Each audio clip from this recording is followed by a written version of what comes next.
What's up, guys? Welcome back to the Science of Self, where you learn to improve your life from the inside out. Today is August 10, 2023. Today's episode is from Richard Feynman's Mental Models by Peter Hollins. This book is a fascinating look at the thinking tools that one of the greatest minds of the 20th century used to solve problems and make discoveries. Feynman was a Nobel Prize-winning physicist, but he was also a musician, artist, and lockpicker. He was able to achieve so much in so many different fields because he had a remarkable ability to think critically and creatively. In this book, Hollins identifies the mental models that helped Feynman to become so successful. These models are not just for physicists, but for anyone who wants to learn, grow, and solve problems. Here is our narrator, Russell Newton.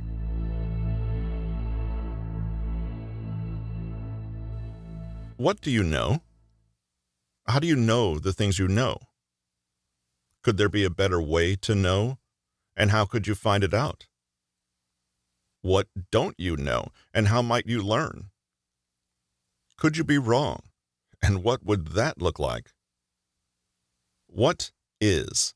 And what faculties do you have to perceive and understand it? These are the sorts of questions that most of us seldom get around to asking. Epistemology is the field of inquiry that asks about inquiry itself and questions the limits, characteristics, and sources of our knowledge. Being able to think about how we are thinking and know more about the process of accumulating knowledge about the world requires a mindset shift all its own. Nobel Prize winning theoretical physicist Richard Feynman is one of the best known and most loved scientists of our time. He was involved in the development of the atomic bomb and did pioneering work in nanotechnology, superfluidity, and quantum computing. What made Feynman so relatable, however, was his ability to popularize his work, and his many books and autobiographies captured the public imagination and earned him a legacy in the public eye as the face of intellectual rigor, scientific progress, and the powers of the rational mind. But there's not some special access to reality that is afforded to theoretical physicists alone. What made Feynman's mindset and worldview so compelling was how he thought, not what he thought. In other words, he was consistently led to ask himself about what he knew, how he knew it, and how he could do better and learn more. This is precisely what this book is about. Using the inimitable Feynman as our guide and inspiration, we will peer beyond the realm of physics and engage with the underlying nature of inquiry itself, and how we might become students of life in the very broadest sense. Whatever your vocation, skill set, expertise, special interest, or personal challenges, your life can be improved by learning to learn. No matter if you are primarily concerned with personal relationships, your occupation, your life path in general, or the grand, overarching philosophical questions that have teased and taunted even the greatest minds, you cannot help but improve your situation by fine-tuning those intellectual faculties that have the sole job of orienting you in the universe and helping you make sense of it. Consider this fine-tuning process a kind of meta-skill that is transferable to any area of life. Learn how to observe, to synthesize information, to analyze, to create, to solve problems, to extract meaning, to ask questions and seek their answers. In other words, learning to think. And you will master yourself and your world to whatever extent is possible for a human being. The ability to really think, and we'll soon see how most of us have a complete misunderstanding of what thinking is, will never go out of fashion or lose its value. Your brain is a tool that will inspire the elevated use of every other tool you encounter. It's the kind of tool that possesses a fascinating potential, the ability to change and adapt itself as needed. Like the physicists who have learned to operate at the very vanguard of human comprehension, you too will be able to ask, what do I have to be, and how ought I to think to understand this? Think like a Martian. In an interview, Feynman once shared a game that his father had taught him as a child. They'd sit at the dinner table, engrossed in discussion of a topic, and his father would playfully ask something like, suppose we were Martians who had come to the Earth for the first time and were looking at things from the outside, having never seen them before. What would that be like? What would we see? On the one hand, this is a simple child's fancy, but on the other, it captures the spirit of scientific inquiry. It's a game that asks us what radically curious perception would look like, with zero preconceptions. What would the world look like to you if you had no pre-existing beliefs about it, no biases, no prior understanding to cloud your observations? It's a question that gets deeper and deeper the more you think about it. With fresh eyes, everything would start to look wildly interesting.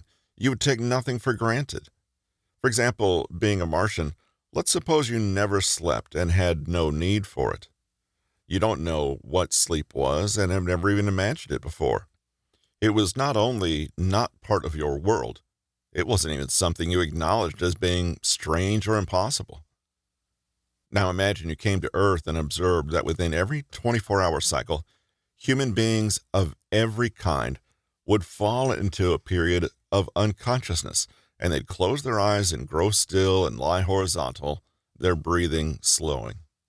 You'd notice they'd get into big pouches made out of foam and layers of fabric, roughly the same size as their bodies, and stay there for a handful of hours. Now, if you were a scientist Martian, you would have a load of questions. Where would you even start? You'd wonder what was happening and why. You'd be curious about what it felt like to suddenly lose consciousness this way, and what purpose it was serving, and what it meant that humans seemed to vary in their practice of this habit. You'd wonder what their experience was like. What does it actually mean to be awake? Does your brain still work? Does your consciousness go off all at once? Or does it happen gradually? Why? For a Martian who only knows one state of being, wakefulness, thinking about the idea of sleep must be like human beings imagining some other third state of consciousness in addition to sleep and wakefulness. You started with something completely arbitrary, obvious, and kind of boring, sleep.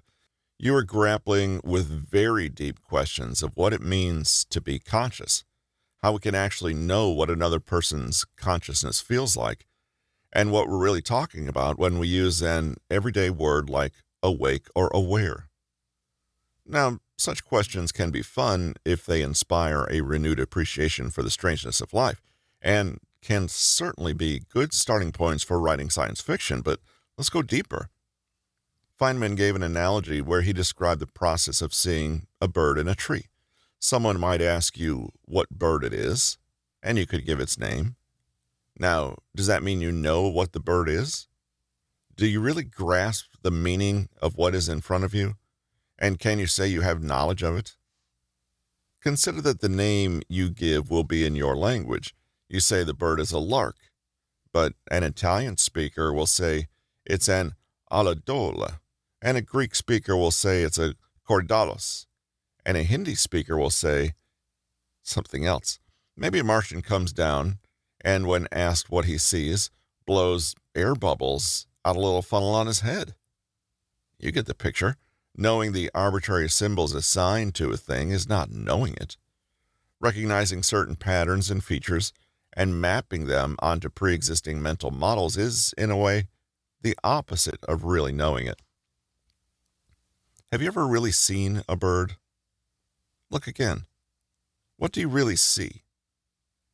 Imagine you have never been told anything about birds and have stumbled brand new with a fresh and unused brain into the world.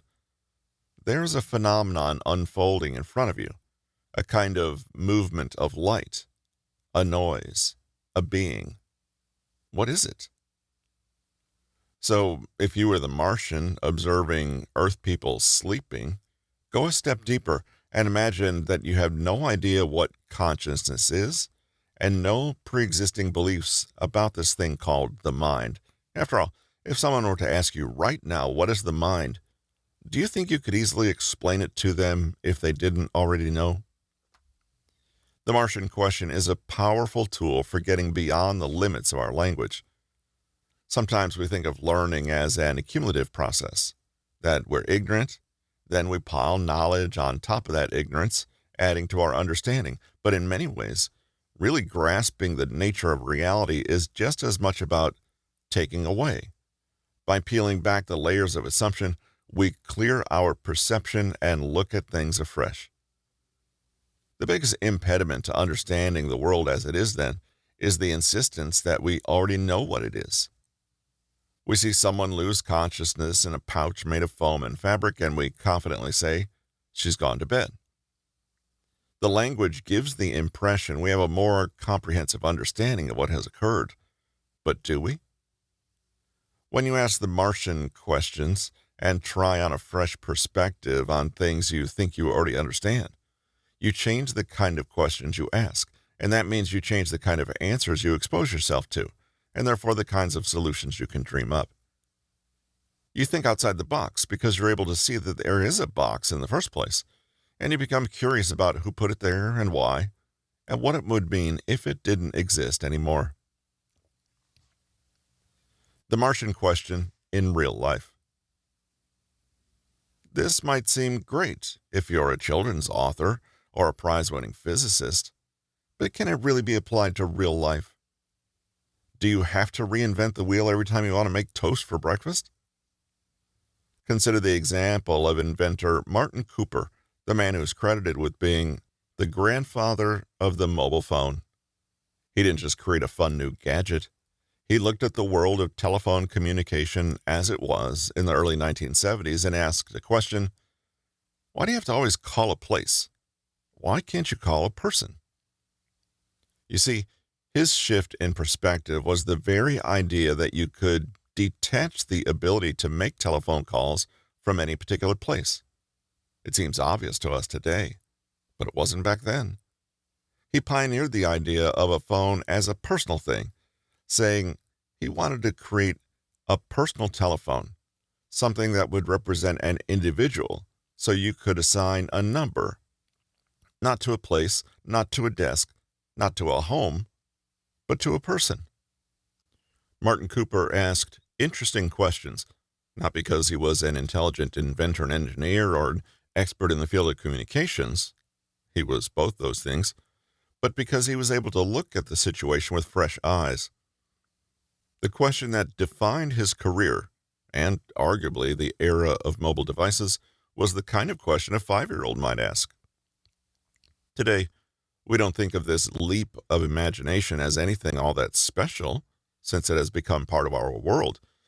In the same way, we don't look around and see the vast potential for ideas that we simply have not had the insight to ask about until now. They're there, though, hiding in plain sight, just beyond the same kind of simple, even obvious question that Martin Cooper asked himself. Get in the habit of asking these kinds of questions yourself. What would this situation look like to me if I knew nothing at all about it?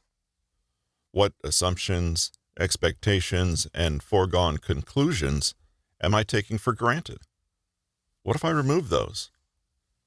How might my life look to a complete outsider, to someone from a different planet, a different country, a different historical period? What about a younger or older version of myself? When I answer a question with a term or label, do I actually know what this word means? What is interesting here? Could it be some other way? Feynman's advice, play more. One of the themes we'll return to again and again in this book is that of intellectual newness, freshness, and lack of preconception. This childlike state of mind is not just a metaphor. Children are, in many ways, the natural experts of learning. since that is precisely what their brains are designed to do. Sadly, we lose this knack for plain perception, curiosity, and joy as we grow older, and are taught that learning is not about new things, but about old, dusty, tired things. When left to their own devices, children don't learn by forcing themselves to sit in structured lessons and making a big deal out of unpleasant, boring, and deadly serious school, which is somehow separate from the rest of life. Rather, they play constantly, and in their play, they learn vast amounts about the world they inhabit. Feynman is said to have come up with his Nobel Prize-winning idea by watching students spin plates in a cafeteria in Cornell University, where he worked at the time. Finding a solution to a physics question is something as mundane as tossing plates around in a cafeteria, which tells you just how powerful playful curiosity can be. According to Feynman, physics disgusts me a little bit now, but I used to enjoy doing physics. Why did I enjoy it? I used to play with it. I used to do whatever I felt like doing. It didn't have to do with whether it was important for the development of nuclear physics, but whether it was interesting and amusing for me to play with. When I was in high school, I'd see water running out of a faucet, growing narrower, and wonder if I could figure out what determines that curve. I found it was rather easy to do. I didn't have to do it. It wasn't important for the future of science. Somebody else had already done it. That didn't make any difference. I'd invent things and play with things for my own entertainment. So I got this new attitude. Now that I'm burned out and I'll never accomplish anything, I've got this nice position at the university teaching classes which I rather enjoy. And just like I read the Arabian Nights for pleasure, I'm going to play with physics whenever I want to without worrying about any importance whatsoever. Within a week, I was in the cafeteria and some guy fooling around throws a plate in the air. As the plate went up in the air, I saw it wobble. And I noticed the red medallion of Cornell on the plate going around. It was pretty obvious to me that the medallion went around faster than the wobbling. I had nothing to do, so I start to figure out the motion of the rotating plate. I discovered that when the angle is very slight, the medallion rotates twice as fast as the wobble rate. Then I thought, is there some way I can see in a more fundamental way by looking at the forces or the dynamics? I don't remember how I did it, but I ultimately worked out what the motion of the mass particles is and how all the accelerations balance. I still remember going to Hans Bethe and saying, "Hey, Hans, I noticed something interesting. Here, the plate goes around, so. And the reason it's 2-to-1 is," and I showed him the accelerations. He said, "Feynman, that's pretty interesting. But what's the importance of it? Why are you doing it?" I said, "There's no importance whatsoever. I'm just doing it for the fun of it." The diagrams and the whole business that I got the Nobel Prize for came from that piddling around with the wobbling plate. Relaxation, daydreaming, creativity, and, yes, fun are not impediments to serious intellectual activity. They're an important part of it. Your mind is naturally curious about the world. Curiosity and playfulness are a big part of how it survives and evolves. But who taught us that this survival necessarily has to be a boring, difficult thing? Where did we learn that the real living of life happens only when we're working and working hard, and that play and joy and curiosity are only recreation and don't count for much? Now, before we go further, it's worth saying that Feynman's sentiments about serious play are not about being lazy, uncoordinated, or simply sitting and waiting for a fully formed prize to fall into your lap. There is certainly a time and place for deep work, effort, and pushing through challenges to grow our abilities. Feynman believed then that it was a balance. Work hard, then let go, then work hard again. Think of it a little like a muscle growing stronger. It's essential to challenge the muscle to work hard, but it's also essential to rest, or just to spontaneously let the body sometimes do what it feels is best. Maybe dancing. Many of us who are ambitious and or have been indoctrinated into the ideology of all work and no play will find it difficult to let go. Learning to trust ourselves to be spontaneous, relaxed, and joyful can take some practice. If you're someone who is suspicious of Feynman's play more advice and want to know exactly what makes it different from being a lazy bum, then consider the following. Serious play still requires domain knowledge. Watching the spin and angle of rotating plates is great and all, but you'll notice that Feynman had a hefty dose of pre-existing domain knowledge, and so his question about why the plates moved as they did could be answered with the skill set he already possessed. Perhaps if he'd been a musician, he might have used that knowledge to explore the concept of spin a little differently. Just because play is important, it doesn't mean it's not worth working really hard to fill up your intellectual inventory with tools, concepts, ideas, theories, and skills. When you have a burning question and are genuinely curious about something, then you can whip out these tools and use them all the better if you're very comfortable with using them already. Pablo Picasso was often accused of not being a real painter, since it appeared that his more famous works could be created by anyone without any artistic talent or technique. But look at some of his earlier paintings and you'll see that the modern artist knew all the conventional rules of painting and was indeed a very competent and accomplished painter before he broke them. Feynman, too, had to be fully versed in the conventions of his field before he started to question them or make his own contributions. Serious play is still focused. There is value in rest and recuperation. The composer Bach often had inspiration strike him while he was not at work, but outside, walking in nature, letting his intellect relax and loosen. Serious play, however, is not the same as relaxation. It is not distracted and scattered. Rather, it is deeply, deeply focused on one task. Watch a child as they play and you'll see this focus. They have seemingly infinite energy, patience, and attention for a task they're engrossed in. Replicate this by spending as much time as you can on the things you're interested in. Don't expect world-changing insights and paradigm shifts for something you do half-heartedly or for a few minutes once a week. For Feynman, everything in his life was physics. Even within the field, he focused on those areas he was most interested in. He might not have been as effective if he had tried to apply himself over many disparate fields at the same time. Serious play has a purpose. When we're killing time or just seeking mindless entertainment, it's not the same as serious play. This kind of activity is open-ended, curious, and joyful, but it also has a definite point. It's not a free-for-all. Feynman was just itching to understand why the plates behaved as they did. He was attacking the problem as though it were a game, but definitely one in which he was trying to win, trying to solve the puzzle. Try to be purposeful in the same way. A little healthy obsession is a powerful thing. An unexpected cure for burnout.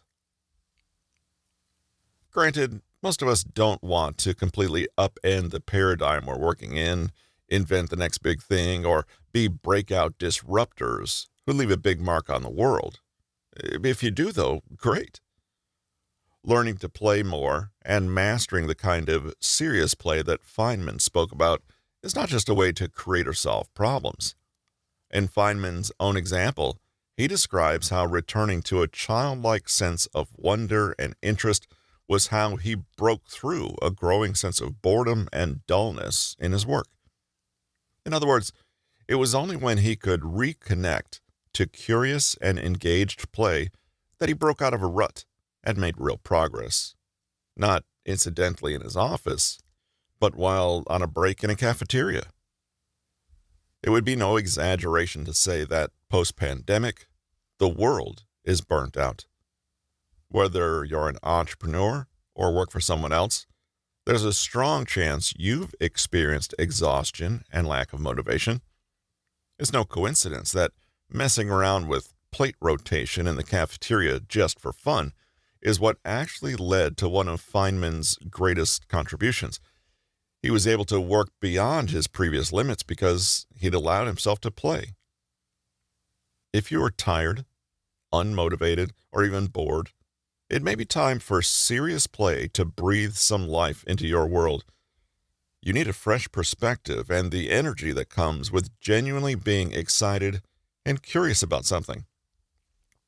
If you are legitimately fascinated and having fun answering a question, then you are instantly tapped into a source of energy and power that can never be rivaled by any other incentive. Feynman didn't care when fellow scientists asked him what on earth he was doing and what the point of it was. That's because he was driven from within, because it was fun. Try to play with your work again. Whatever you want to, in whatever direction you want to. Give yourself permission to follow trivial observations and ask questions, even if they are useless ones to ask. Creative play can soothe stress, make you more resilient, and help you focus longer. Too many of us appreciate the value of hard work, but completely undervalue our own energy, excitement, and pleasure. Here are a few examples to show what that might look like, even if you're not a physics genius. You're learning the piano but getting demotivated and bored, so you make sure that a few times every week, unscheduled, you just sit down at the piano and do what you want. It's not about working through the pieces your teacher has assigned you or ticking off a list of scale exercises. It's just about you playing around with the instrument. You don't know what you'll do until you try it. When something piques your interest, you follow that feeling of pleasure and excitement. You notice that even though it feels a bit awkward at first, you enjoy these sessions the most and always end up playing for longer than you thought you would. You're trying to write a novel, but continually hitting creative blocks and finding yourself procrastinating.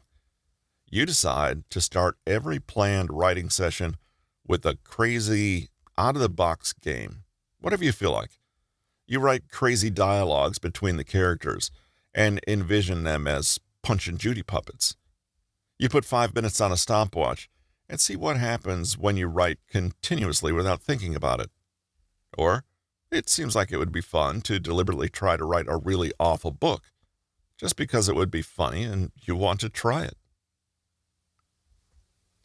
Your job as a nurse is exhausting and unrewarding. You're close to giving up and feel desperately sad to have lost what you thought was your life's calling. So you take all the pressure off yourself, quit your job, and start volunteering at an old folks' home instead. Money's tight, and you still have to figure out what job you'll do next, but slowly, by working more on your own terms, you reconnect with what made you fall in love with nursing in the first place. Your energy stores fill up again. You remember your vocation and passion.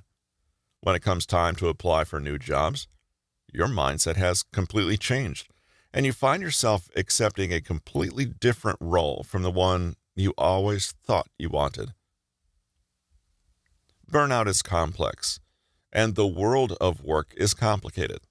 Not all of us have as much opportunity to rest, recuperate, and play as we'd like. Nevertheless, if you are feeling flat about your work, uninspired, or plain old bored, then rest assured that there is always a source of energy and motivation you can tap into. It's called the joy of curiosity, and play will teach you how to find it and how to re-energize yourself. The scientific method, according to Feynman. Learning to see the world as a scientist sees it requires 1, the presence of mind to suspend everything you already think you know, and 2, being able to look at what you really observe with a sense of childlike playfulness, joy, and deep curiosity. These are not methods so much as mindsets. However, when a certain mindset becomes natural for you, you can't help but develop a method for how you tend to approach the project of learning, understanding, and making meaning. This curiosity and open-mindedness is in fact the birthplace of what is arguably one of mankind's best inventions, the scientific method.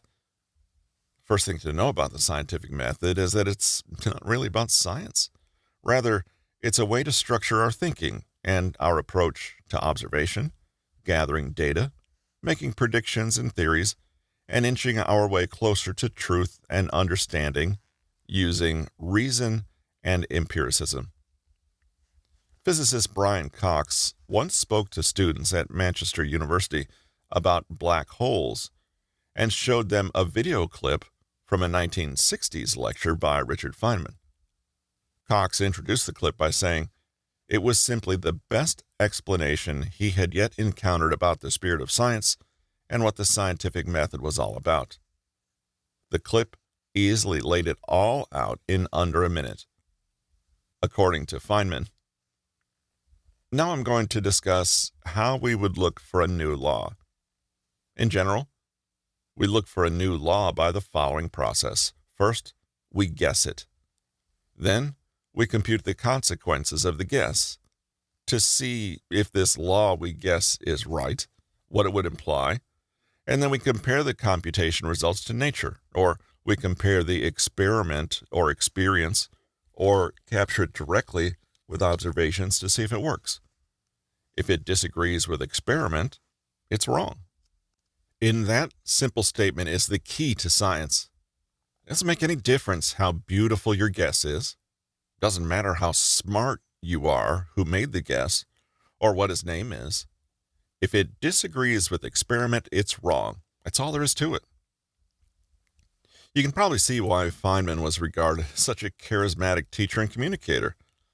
Let's look at what he's really saying about the scientific method. Step 1. To look for a new law, first, guess it. Step 2. Compute the consequences of the guess.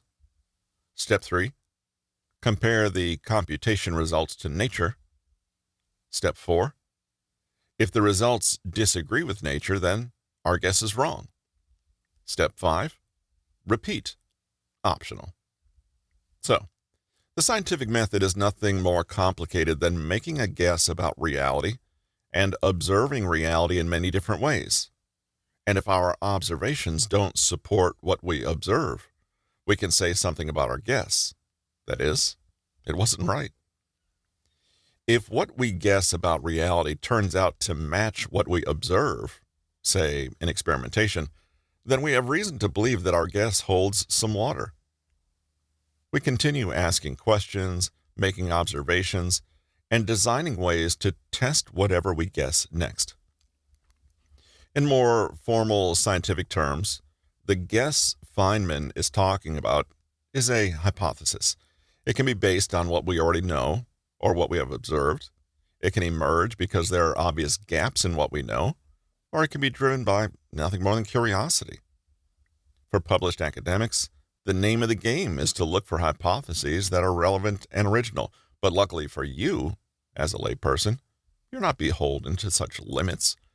You can ask whatever question you like, bearing in mind that making a hypothesis is just a way to ask reality a question. Imagine that reality is a little like one of those magic 8 balls that can be shaken to reveal an answer to a question. Let's say that this magic 8 ball only has 3 possible responses to any questions you ask. It can say yes, no, or try again. The try again response could mean a few things. Your question is phrased incorrectly, there's been an error along the way, or you need to, try again. Your guess might be true, it might be false, it might be both. It might be neither. When you ask a question of this great universal magic 8 ball, then you cannot ask it, why do some people not die of this virus that's killing everyone? Or what medicine will help people infected with this virus? The ball will only tell you that any one guess is correct, incorrect, or undecided. You could ask, do the people who survive this virus have higher serum bilirubin levels than those who don't? Now, this asking can take the form of an experiment. You set up a research design where you get 3 groups: people who have died from the virus, people who have the virus but have not died from it, and people who have not had the virus. You then look at the blood work of all 3 groups and ask what their serum bilirubin levels are. Since you have thousands of people to measure and observe, you use statistics to help you crunch the numbers. You put everything together and notice a pattern. The people who have the virus but are not dead do indeed have higher bilirubin levels than both of the other groups. The result is essentially the magic 8-ball saying, yes, this is a pretty good guess. But that doesn't mean that that's the end of the story and we have conclusively proven something forever. It just means we've discovered some evidence and support for our guess. When it comes to hypotheses, scientists always frame their questions so they can be disproven. For example, they make a claim: bilirubin protects people from the virus. And they set up an experiment so they can observe if this guess matches up with what really happens in the world. Either they conclusively prove the statement false, or they find tentative evidence that it might be true. So we seek to find out whether a hypothesis, a guess, can be rejected or not. We advance in our knowledge about the world, in other words, by ruling out what definitely isn't true, with the goal of gradually and by degree approaching what is true. We begin with speculation, and putting that speculation out into the real world, we see how it performs. Then, based on our results, we can make another experiment, and our next guesses and speculations can be a little smarter than the previous one. Naturally, real experimental science has strict protocols to follow, and its own logical rules that help formalize this process. Scientists have a whole range of activities that count as observation, and there is a difference between theoretical and applied sciences, between different kinds of observations, for example, in the social sciences versus medicine, and between different approaches that use tools like mathematics, statistics, software, or technology to extend and expand the normal powers of human perception. But in the end, it all comes down to Feynman's basic recipe: make a guess, observe what reality is actually doing, compare the two, rinse and repeat. Another important thing to remember, and Feynman does approach this in his simplified explanation, is that there is no ego in the scientific method. If we make a guess that turns out to not explain reality in the way we thought it might, this isn't a problem. We haven't made a mistake. And that doesn't mean we're bad or wrong or stupid. Making wrong guesses is doing science in the exact same way that making right guesses is. They both take us closer to the truth, and therefore they both have value. In the same way, a guess is right because that's what it is, not because it's been made by someone who is good or intelligent or has been right before. A guess can be right and still be something we don't like, and vice versa. Finally, a true scientist asks a question for one reason and one reason only. They want to know the answer. They don't ask it because they want to confirm that what they already believe is true. They're not looking for proof that will permit them to continue holding on to what they suspected was the case all along. Their first duty is to find something that is true and correct.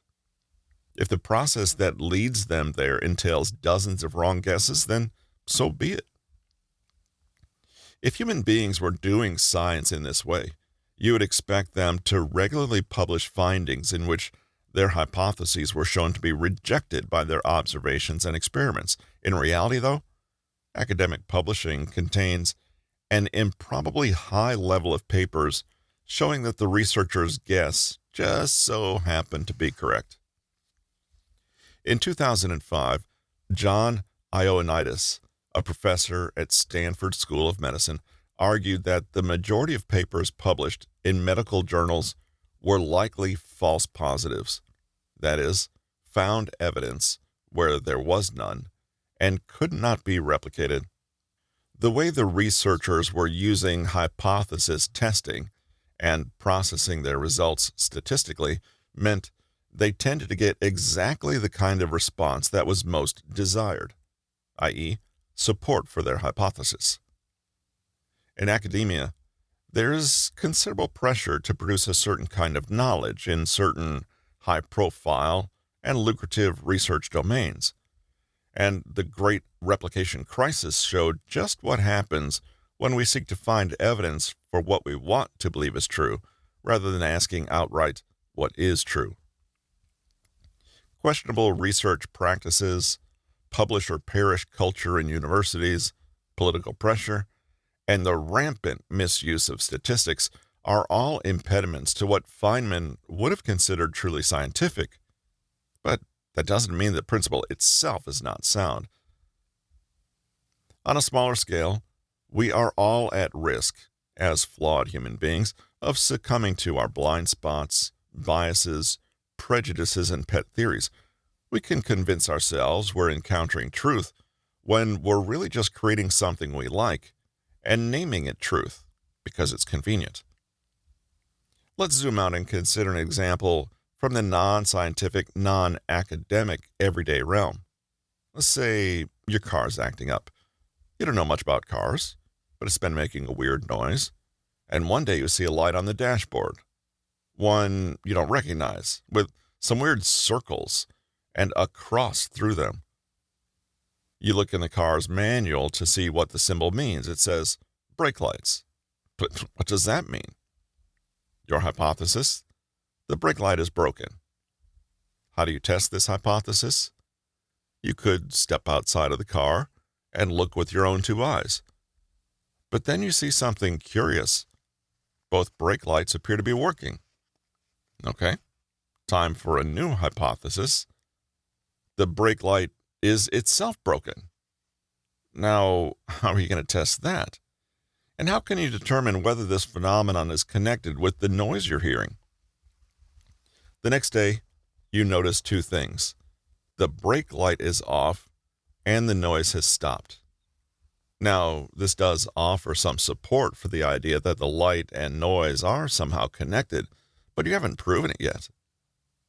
If you're not a mechanic and can't get to one, you might simply conduct an experiment that consists in you noticing whether the two phenomena ever occur together. Every time they do, you gather more evidence for the idea that something is going on, and these two events have something to do with it. When one day the noise occurs without the light being on, you reason that they could in fact be two independent phenomena. Sometimes the spirit of the scientific method simply reveals itself in our ability to stop ourselves from saying, "It can't be done," so we can instead actively ask, "Can it be done? How can it be done?" Or even better, what is being done right now? What do I observe and why is it happening? The scientifically minded person has an attitude of experiment. They don't make pronouncements and leave it at that. They frequently think, "I wonder what will happen if I," and follow through. If something is unanswered, mysterious, or unknown, they don't shrug their shoulders or choose the answer they like best and cling to it. They say to themselves, "Let's find out." While such examples of trial and error and logical common sense seem almost too obvious, the fact is that we cannot really arrive at knowledge and understanding by any other way. The same applies to things outside the five senses. In CBT, cognitive behavioral therapy, counselors often advise people to test their theories of reality rather than just assume that their knee-jerk interpretation of events is always correct. If someone frowns at you on public transport, you could quickly conclude that you're weird and unlovable, and everyone knows it. Or you could seek the most likely explanation that requires the least number of assumptions. The person was unhappy for some other reason that has nothing to do with you. But you don't necessarily have to go on faith. You can test your unlovable hypothesis the next time you go on public transport. Is what you observe in line with your theory? In other words, is everyone you encounter frowning at you or behaving as though they dislike you? If people are just minding their own business and being perfectly neutral about your presence, you can safely conclude that your original hypothesis was just plain wrong. Remember what Feynman said: it doesn't make any difference how beautiful your guess is. It doesn't matter how smart you are who made the guess or what his name is. If it disagrees with the experiment, it's wrong. That's all there is to it. In our example, it doesn't matter how right your hypothesis feels or how much your guess seems like it fits your pre-existing worldview, that is, the one in which you are pretty sure you're unlovable. It doesn't matter how right you want to be. If observation doesn't align with reality, then your guess about reality is wrong, and that's all there is to it. Summary. Feynman was a brilliant scientist because of how he thought, not what he thought.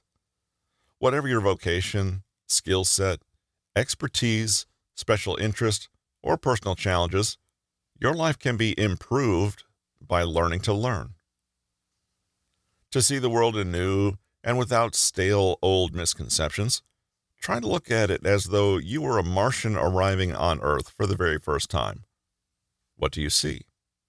What would the world look like to you if you had no pre-existing beliefs about it, no biases, no prior understanding to cloud your observations? Knowing the arbitrary symbols assigned to a thing is not knowing it. Look beyond language. Relaxation, daydreaming, creativity, and fun are not impediments to serious intellectual activity, but an important part of it. Your mind is naturally curious about the world. Curiosity and playfulness is a big part of how it survives and evolves. Work hard, let go, then work hard again. Serious play still requires domain knowledge and is focused and purposeful. Burnout can be helped by this kind of play. The scientific method is a way to structure our thinking and our approach to observation, gathering data, making predictions and theories, and inching our way closer to truth and understanding using reason and empiricism. First, make a guess about a new law. Then compute the consequences of the guess. Then compare the computation results to nature. If the results disagree with nature, then your guess is wrong. If they agree, you have support for your hypothesis. What you want to be true is irrelevant. A scientist asks a question because they want to know the answer, not because they want to confirm what they already believe is true.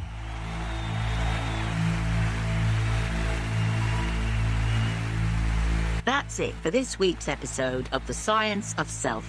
Be sure to sign up to Author's email list at bit.ly/Peter Hollins and follow us in your favorite app so that you don't miss our next episode.